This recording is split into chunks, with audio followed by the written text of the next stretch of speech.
नमस्कार, भक्ति स्पिरिचुअल में आप सबका स्वागत है। अगर आपको कहानी, कविता, मोटिवेशनल स्पीच अच्छा लगता है, तो आप इस चैनल को सब्सक्राइब कर दीजिए। अगर आप हमें सपोर्ट करेंगे, तो हम इस तरह के और सारे वीडियो लेके आएंगे। चैनल पर बहुत सारा वीडियो आप देखिए, सराहिए, हमें मोटिवेशन मिलेगा इससे। आज का हमारा टॉपिक है, बस नज़रिया बदलने से बहुत सारी मुश्किल दूर हो जाती है। हमें जो लगता है कि हमारा नज़रिया है, वो एक्चुअली में हमारा नहीं होता। इस समाज का दिया गया नज़रिया होता है। किसी भी सिचुएशन में समाज जैसे देखने के लिए हमें प्रेरित करता है, हम वैसे ही उससे देखते हैं।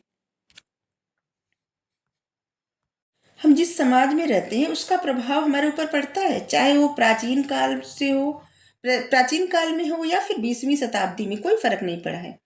चाहे हम कितना भी खुद को समझाएं कि हम बहुत सारे मामले में हमारा अपना खुद का नज़रिया है, लेकिन ऐसा होता नहीं है। जैसे कि एक छोटा सा उदाहरण है, ये है कि अगर भारतीय समाज में लड़की, महिला कोई अपनी डिसीजन ले, तो सबसे पहले अपने परिवार के बारे में सोचेगी कि किसी को बुरा न लगे। ये उसका अपना नज़रिया नहीं है, इस समाज का दिया गया नज़रिया है। लेकिन यही बात अगर कोई लड़का सोचे, तो सिर्फ अपने बारे में सोचेगा, उसको कोई फर्क नहीं पड़ेगा। तो ये समाज का ही नज़रिया है।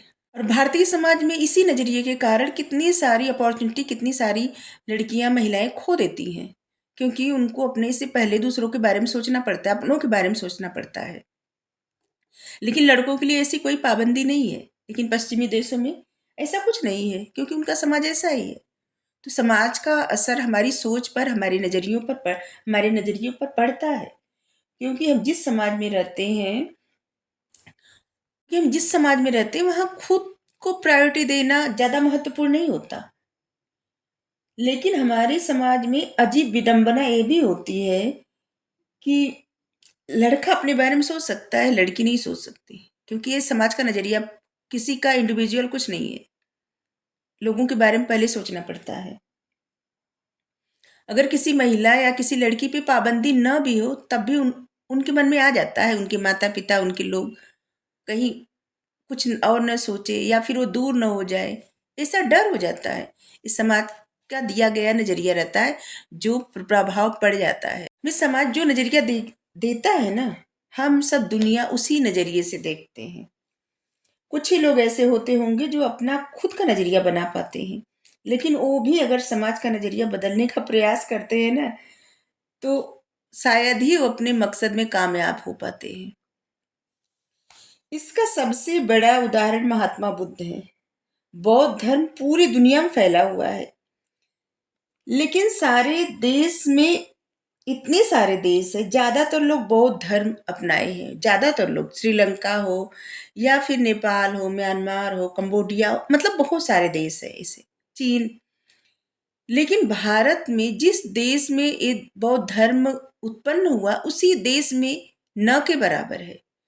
क्योंकि महात्मा बुद्ध जी उस समय क्या ना, कि वो सबका नजरिया बदलने का प्रयास किए। लोगों को सनातन धर्म या वैदिक धर्म में, जो उनको सिर्फ एक कहना स्टार्ट कर दिए कि ये सब आडंबर है, झूठ है। क्योंकि उनका प्रयास था कि वो अपना नजरिया बदल दे, वो अपना जो सोचने का तरीका है वो बदल दे, देखने का नजरिया बदल दे। वो जो पहले से सोचते आ रहे हैं ना, वो सब छोड़ दें, समाज का छोड़ दें। शायद तभी लोग उनके उनके उनको अपनाने से ज्यादा उनके दुश्मन बन गए।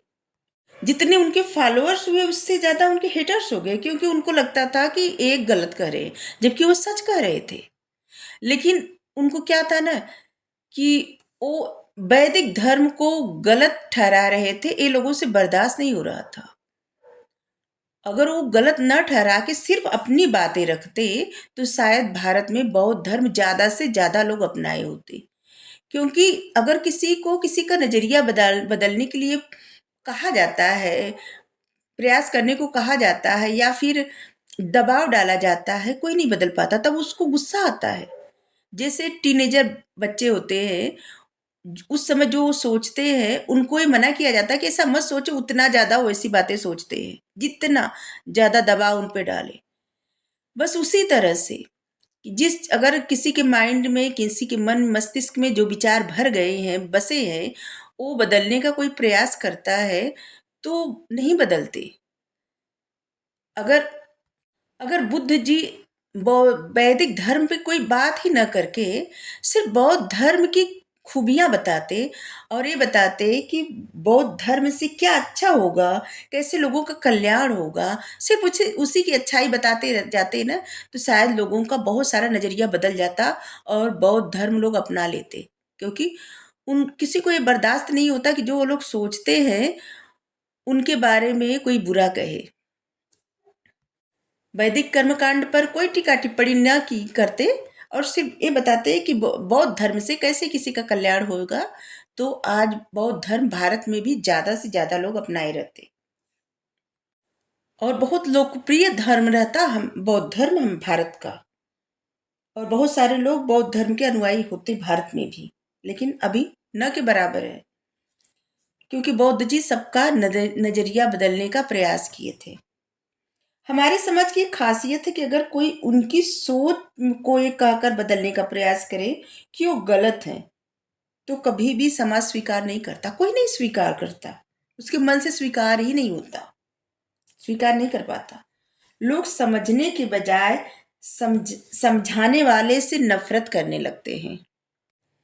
अगर किसी की सोच बदलनी है तो एक कभी न कहें कि वो जो सोचते हैं, जो मानते हैं वो गलत है, बल्कि उस पर कोई भी बात न किए बगैर एक नई सोच को उस इंसान को बताने का प्रयास करें।